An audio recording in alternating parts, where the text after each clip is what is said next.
Good morning, my friend. Dr. Lee Warren here with you. Hopefully your favorite internet and real life brain surgeon. We are going to do some self brain surgery today. It is self brain surgery Saturday, and I have a brand new operation for you.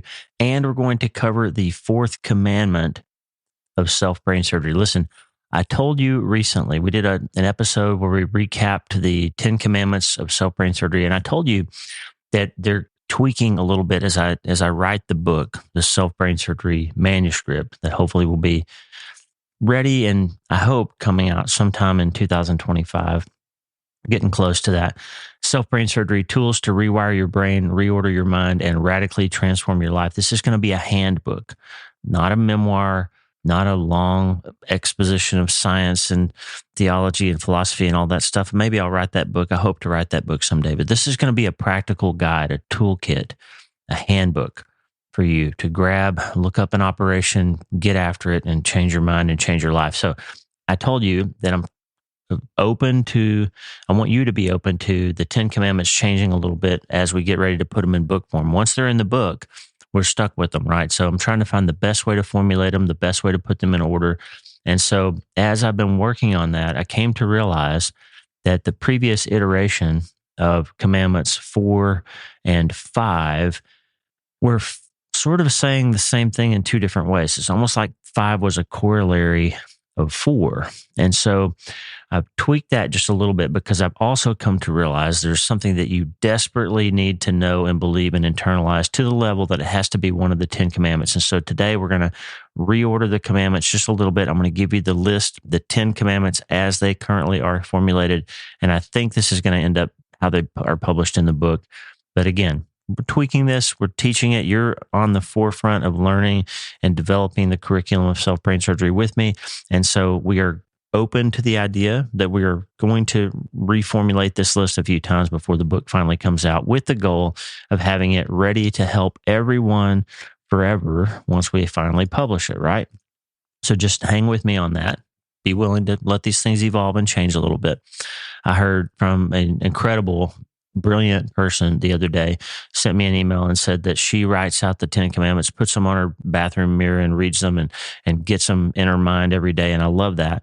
And I want you to have them, but I also want you to be aware that we are trying to formulate them just right so that they'll hit you and serve you in your life as a way to point you towards your Creator, to the great physician, to distill some of the things that we learn from science and scripture as we smash them together and just getting ready to get after it in the goal of becoming healthier and feeling better and being happier. So today we're going to give you the new fourth commandment. I'll give you the whole list, just run through real quickly, but the new fourth commandment and what we're going to do with that. And I'm going to teach you a brand new self-brain surgery operation that may seem like a weird way to get to the fourth commandment, but we're going to talk about an operation that we'll call the Blame Ablation.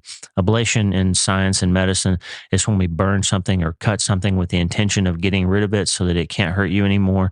And today we need to learn how to ablate blame, because I wonder, would you rather have someone to blame for your troubles, or would you rather get better from your troubles? Because from the neuroscience standpoint, you can't have both. You can have blame or you can get better. And today, before we get into that and the new fourth commandment, I have a question for you. Hey, are you ready to change your life?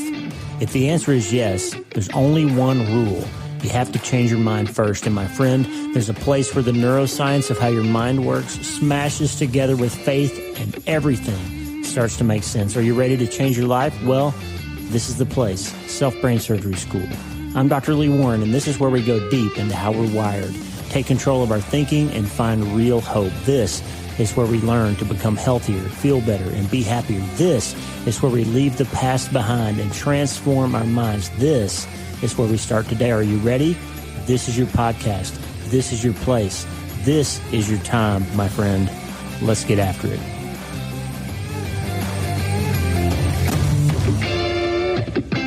All right, let's get after it. Hey, it's Saturday, and on Saturday, we do self-brain surgery. And today, I have a new operation for you, the Blame Ablation. I do ablative procedures in the operating room all the time where we intentionally burn a sensory nerve to reduce people's ability to perceive pain from something that's chronically painful, or to cook a tumor so that it can't grow anymore and it goes away and we cure the cancer in that way. Ablation means to get rid of something, to burn or cut or do something to interrupt the function of something that's not helpful. And so today I want to give you an operation called the Blame Ablation.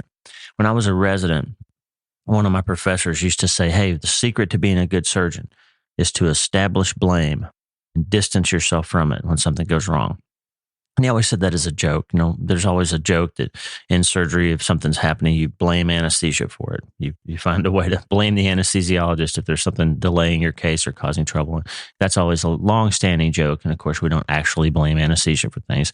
But the point is, he would say that if you're having trouble, you don't want to take responsibility for it. You want to blame somebody else for it. You want to find a way to lay the blame for the problem at the feet of someone else so you don't have to be responsible for it. And it's a joke, obviously, but in life, we do sort of do that, don't we? Sometimes we want to find a way to blame a situation, a circumstance, an event. If only this hadn't happened, if only this, if only that, if I only had this, if. And when I have this, then I'll be able to do that. And if I only could stop being held back by these people or my boss, or if that thing hadn't happened when I was 9, then I wouldn't feel this way. And our whole society right now, it feels like, is suffering because instead of trying to solve problems and move forward, we're looking back to find places to blame our behavior and our current situation and circumstance. And I think one of the symptoms of that, if we look around, is the fact that we've kind of adopted a secular postmodern worldview in place of a Christian worldview. And what I mean by that is if you have a postmodern worldview and you believe that your mind is just a sack of neurons and electrical impulses in your brain, and that everything can be explained by some kind of physical process, and there must be a root cause to all your troubles, some reason why your brain broke in a particular way, and some reason why you think and feel the things that you do. And rather than trying to change them or heal them, you believe you're stuck with them, and you believe that you will only be able to move forward if you can blame someone for them, get someone to apologize, get someone to give you justice, get someone to recreate your entire environment to accommodate your problems. And I'm not being harsh if you've got those things. I'm not. All of us have them. I'm saying that what is it doing for us? Is it helping us? We're the most suicidal, addicted, depressed, medicated generation in the history of the world. And what I'm coming to realize is maybe that's happening because we keep trying to explain away the problems that we have, medicate away the problems that we have, numb or anesthetize the problems that we have, or make excuses for the problems that we have instead of actually healing them. And the reason that we're not healing them is because we need a brain transplant.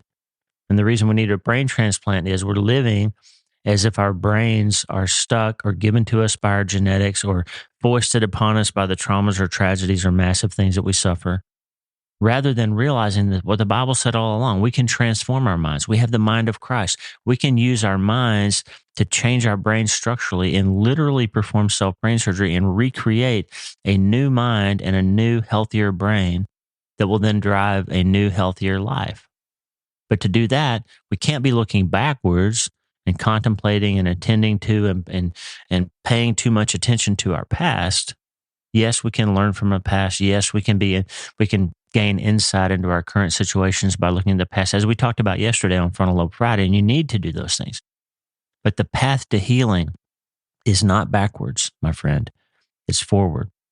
So the question for today is, would you rather find someone to blame, or would you rather get better? Let me give you some insight, some information. There's a thing called the biosphere. I don't know if you heard about this. This is a long time ago.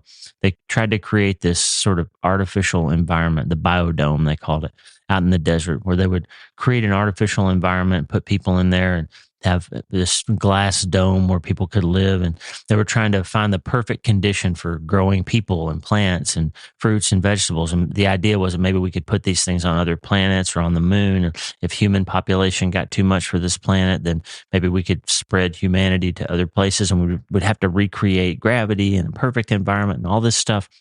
And what they found out is they could actually grow trees very well, very quickly. Trees would grow faster in the biosphere than they did in the regular earth. But here's the problem. when trees got to a certain height, they would just fall over. So they would grow fast, and we optimized the environment. We did everything right. We gave them all the opportunities to succeed with no detriments. We removed all the harmful things and tried to create a perfect environment. But we found out that the trees fell over. And what they figured out when they did a post-analysis on the biosphere is they figured out that the reason the trees fall over is because the one thing they forgot to include in the design of the biosphere was wind. And it turns out that trees that grow in the absence of wind don't get strong enough. Their roots don't go deep enough to protect them against gravity and normal threats and challenges. And they don't get strong, and they fall over. And obviously the metaphor there is we need some adversity in order to help us grow. We need some challenges. And one of the problems we've had for the last few generations is we've tried to raise a generation of kids where all the challenges were removed. If you don't like something, you don't have to do it. If this doesn't feel right, you don't have to engage in it. If this is a threat to you, we'll ask the teacher to re-engineer it. If you feel stressed because you only have an hour to take the test, then we'll go to the school counselor and get you an opportunity not to take a timed test. And what we've done then is raise a generation of kids who have never faced adversity, and they don't know how to live in the real world because they don't have any roots. Because you learn how to be strong against the wind by going through some hard things when you're growing. And so I'm just suggesting that there's now good research to suggest that if you want to raise well-adjusted, happy, and healthy kids, you need to let them struggle a little bit. You need to let them go through some hard things. And this is not a podcast about parenting. I'm just saying that to say this. Look at your own life. Look at your own life and go back in time and ask yourself, what was the most intense period of personal growth that I've ever been through? And I don't know you necessarily. There's thousands and thousands of podcast listeners around the world that I don't know. I know a bunch of you because you write in and we talk and we converse and I get to know you. And I love to hear from you, by the way. Lee at drleewarren.com. You can email me. You can send a voicemail to speakpipe.com/Dr. Lee Warren. You can tell me who you are and where you're from and how you found the podcast and tell me what's going on. I'd love to hear from you. Lisa and I love it. Tata loves it. But I don't know you, but I can almost guarantee you that if you look back over the long course of your life or the short course of your life if you're younger, you would say that the times that you grew the most, the times that you found out the most about who you are, the times that you found that you could trust and rely on God's promises the most were not the easy times. They were the hard times. And so you would look back over your life with some perspective and you would say, gosh, those things that I went through, they actually turned out to be for my benefit in some ways. Not to say that losing a child or having a husband die or going through some bankruptcy or some difficulty is a good thing. It's not. This is one of those quantum physics, dual reality things that we talk about all the time on this podcast. But the fact is, going through hard things ends up helping you grow and change. And if you don't have some adversity, then you really don't know who you are. And you really don't know if you'll hold up when something hard happens. That's why I tell you, hope is memory and movement. Hope says you look back and you recognize that God's gotten you through some really difficult things before. You've seen him rescue and redeem other people when they were going through hard times before. And then you turn and you say, because I know that he's done it before, I can trust that he'll do it again. And you begin to move forward. And so rather than trying to find someone to blame, perhaps we should start looking at our problems and say, you know what, this is an opportunity for me. This is some wind that I need to learn how to resist so that my roots will get deeper and stronger. James 1:2-4 says, consider it pure joy, my brothers and sisters, whenever you face trials of many kinds, because you know that the testing of your faith produces perseverance. Let perseverance finish its work so that you may be mature and complete, not lacking anything. Listen, I'm starting to pull on some threads here. I love it when this always happens when I start to write a book. It's like a big ball of yarn, a problem that I can't solve, and I start pulling on one thread and I start finding that the whole thing is tied together. All these crazy ideas that are bouncing around, all these notes that I've made for the last couple of years in between books, all start to fall together in a way that produces something that there's power and importance to it. And this is one of them. When God does something, when God has a style of creating or constructing something, the way he puts things together, his creation always follows consistent principles and laws, and that tracks across everything he does. So when he says, for example, hey, if you want to grow a tree, that tree needs to go through some adversity on its way up. That law that things get stronger when they're tested and tried, it applies also in your regular life. When God says, hey, consider it pure joy when you go through trials, because that's when you get strong. When the wind blows is when your roots are getting deeper, when you're getting more resilient, when you're getting more powerful, when you're getting more confident that, yeah, this was a devastating thing that I went through. But look what we did. Our marriage stayed together. We managed to keep our business going. We didn't fall apart. We didn't die. We didn't completely get consumed in the furnace of suffering. And that means the next time something hard happens, we're going to be okay, because now we know we've been tested and our roots got deeper. Instead of us falling over, we managed. Remember the proverb that says, if you falter in times of trouble, how small is your strength?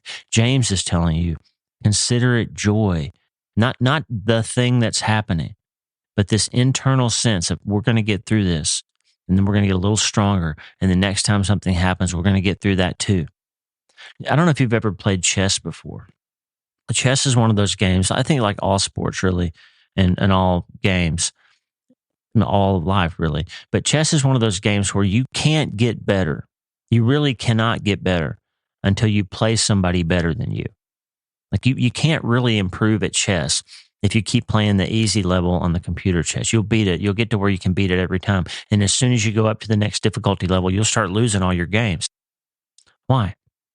Because if you spend all your time not challenging yourself, you will not grow and develop new strategies for facing increasing levels of challenge.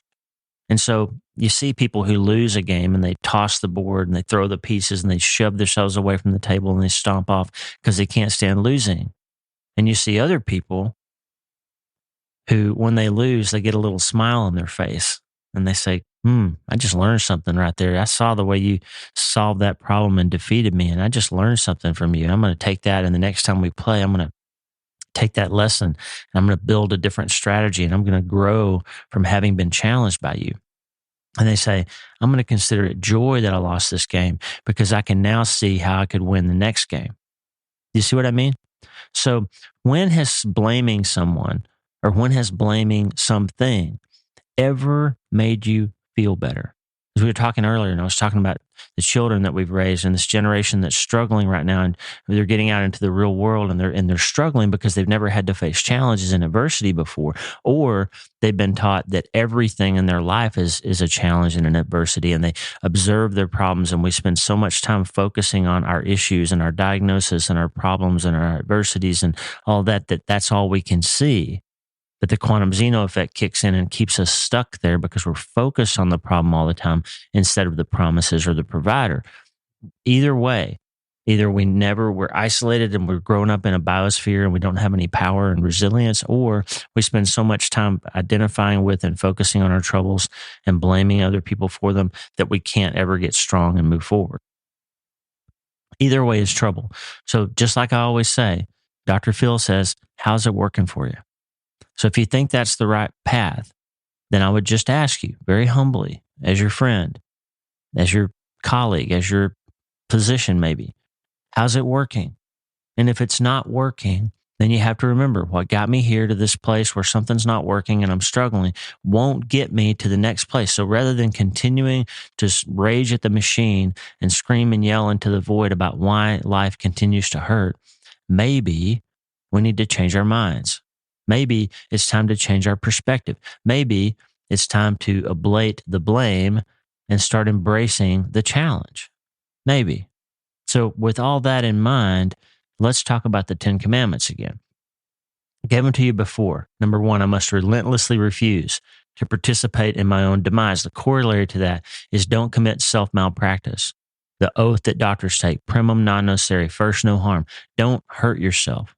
With your thinking, with your behavior, with numbing behaviors, any of that stuff. Don't hurt yourself. Don't participate in your own demise. Number 2, I must believe that feelings are not facts. They are chemical events in my brain. We just did an episode about that last week. Number 3, I must believe that most of my thoughts are untrue. Thoughts are just not very reliable, and you have to challenge them, biopsy them, think about them, investigate them, decide if they line up with God's truth or not before you react to them if you want to become healthier, feel better, and be happier. And previously, I had number 4, I must love tomorrow more than I hate what I feel right now. That's the tomorrow tax. Don't hate right now so much that you do something that harms tomorrow. Don't pay the tomorrow tax. You need to love tomorrow more. But then I had number 5 as I must not treat a bad feeling with a bad operation. Like, don't do things tonight that are going to harm me the next day. Don't perform the wrong surgery on a bad feeling. And I realized those are really a corollary of each other. Those are 2 ways to say the same thing. So we're going to combine those into the 5th commandment, because the 4th commandment needs to be this. This is something I've realized as I've begun to write the book. You need to hear this. You need to believe it. You need to know it. You need to internalize it. You need to truly ingest and taste and see if this isn't true. You must, my friend, believe that your brain is designed to heal. Your brain is designed to heal. We have bought in, as a whole society, we've bought into this idea that our genetics predispose us to certain things and we're stuck with them, that our past, our traumas, our tragedies, our massive things, other people, our experiences, our families, that they can break us in ways that can't be fixed. And we bought into that. And the only solution to that is more therapy, more medication, other people accommodating us, and all that sort of thing that leads to this endless circle of observing and attending to the problem so much that it becomes inescapable, like the tractor beam on the Death Star. And I'm just here to tell you that your brain is not fixed. You are not stuck with the brain you have. In fact, your brain is already structurally different than it was when you started listening to this podcast 21 minutes and 57 seconds ago. Because every second of every day of the entirety of your life, you are breaking down synapses and making new ones. The difference is you're not stuck. You're making new synapses all the time, but the default position is that they will just recreate the old ones and reinforce them unless you choose to intervene. And that's why we need to become self-brain surgeons, because you're already having brain surgery all the time. Your brain is structurally changing all the time. So do you want to drive that process, or do you want to be a victim of it? That's the question. And so if you really truly believe what's now going to be the 4th commandment, this one's going to stay. I must believe that my brain is designed to heal. Let me tell you a quick story about my grandson, Riker. He's 3. Brilliant little guy. They came to visit recently, and Riker wanted Pop, that's me, to take him for a ride on the tractor. He loves Pop's tractor. Every time we FaceTime, he wants to go out to the shop, wants me to show him the tractor. And we go through all the different things I can attach to my tractor, and I tell him the story of all the different stuff. So when he came, he wanted to go on the tractor. And we have a big pile of dirt out behind our shop.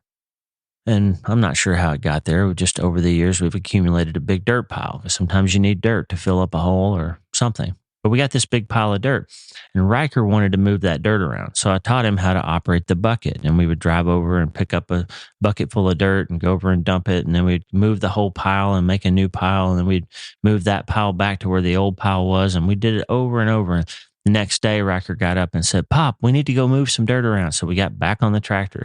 He moved dirt around again. And now every time he FaceTimes, he wants to know if I've been moving dirt. And I tell him, "No, I got to wait for you. You're my partner. You got to help me move that dirt." And the other day I said to Riker, "Hey, Riker, when you get a little bit bigger, I'll teach you how to drive the tractor. You can put your feet on the pedals and you can actually learn how to drive the tractor, but you got to get a little bit bigger first." And he said, "Well, I can't right now because I need regular legs." He needs regular legs. What he means is his little 3-year-old legs aren't long enough to reach the pedals. So he wants to have regular legs like Pop and like his dad and like Missy and his mom have. Regular legs like you have. And it just dawned on me that we all think that we need a different brain than we have. We need a regular brain. We all think that our brain isn't right. There's something wrong with it, that we've got ADHD, or we're depressed, or we're anxious, or we're stuck, or we're broken, or we're hopeless, or whatever. Other people seem to have it figured out, and they've got a regular brain, but there's something wrong with mine. And I'm just here to tell you, you have a regular brain. You have the mind of Christ, and you have a brain that's generated and created by the great physician, and it is designed to heal. And I'm going to teach you about that. There's a great book, by the way, called Designed to Heal. Bim Couliot and Jenny McLaren wrote it. They were on the podcast a while back. I'll re-release that episode sometime. Their book, Designed to Heal, is just about this. It's about how your body is actually not designed to break and fail. It's designed to heal and repair. And that's what our brains are designed for too. They're designed to heal. Your brain is designed to function under the direction and under the control of your mind. And your mind is designed to be directed and controlled by the Holy Spirit. And if you get all those things lined up and do them in the right way and in the right order, then you're going to heal. Then you're going to get better. Your thinking will become more clear. And that principle, that principle I mentioned a while ago of how everything God does, he does it consistently across all aspects of his creation.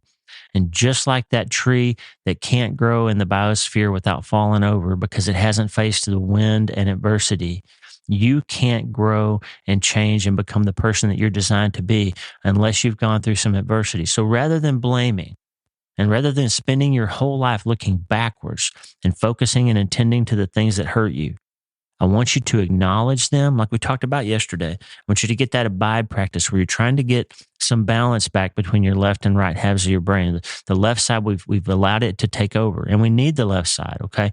The left side's analytical. The left side can acknowledge truth. The left side can see things as they are in a way that says, yes, this is true and that's not true. But the right side adds context and nuance and depth and perspective. And we need that too. And so when I tell you about meditating, I'm not talking about turning your left side off and only letting the right side of your brain engage. That's an Eastern practice. And that's not how God designed you. God designed you to have two sides of your brain doing the same job in two different ways, and they're designed to work together. And so I'm trying to encourage you to learn how to listen to that right side. That's where you're going to hear God's voice. I'm trying to encourage you to let that right side calm down the left side and allow some truth to come in there, not just empty space, not just oneness with the universe, but actually learning to communicate and hear the voice of your creator in that quiet space where you can be still and know that he is God. And that's why yesterday I told you that you need to contemplate sometimes, and then sometimes you need to operate. You need to get after it and actually start making these changes and letting him help you. But then sometimes you also need to recover. And so you've been through traumas and tragedies and massive things, and you've spent too much time perhaps looking backwards and trying to find a place to lay the blame. And today I want to just give you this blame ablation operation. And that is to stop seeing the troubles that you've had in your past as things that have irreparably harmed or broken you. Yes, they're bad. Yes, they're harmful. No, you don't want to repeat them. No, that wasn't right for what they did to you or what happened or when you lost that person. It wasn't right and it wasn't good. It's not okay that I lost my son. It's not. It's not a good thing. I still wish I didn't have to see all the things that I saw in Iraq and I still dream about. But in the quantum physics world of a God who says in John 16:33 that you can have trouble in this world, and in John 10:10, the thief comes to steal and kill and destroy, but I've come that you might have life and have it abundantly. In that same quantum truth that God can say two things can be true at the same time. You can have hardship and you can have abundance. It is also true that difficult things that you go through make you stronger and give you opportunity to handle and to know that you can handle hard things in the future. And so the new fourth commandment, I must believe that my brain is designed to heal, that I have regular brain like Riker has someday will have regular legs, and that you can have a regular brain. You do have a brain that's designed to heal. And that's better than designing your life around blaming or laying excuses on the feet of why you are unable to change. Because my friend, you are changing. You're changing every minute of every day. The question is, are you going to direct that process for your good? Or are you going to allow it to passively continue to keep you stuck? That's not how you become healthier, feel better, or be happier. You do that by changing your mind. You do that by changing your life. You can take the scalpel and you can begin to apply this operation, the blame ablation. And you can begin to believe with all your heart that your brain is designed to heal. And the good news about all this, my friend, here on Self Brain Surgery Saturday, is that you can start today.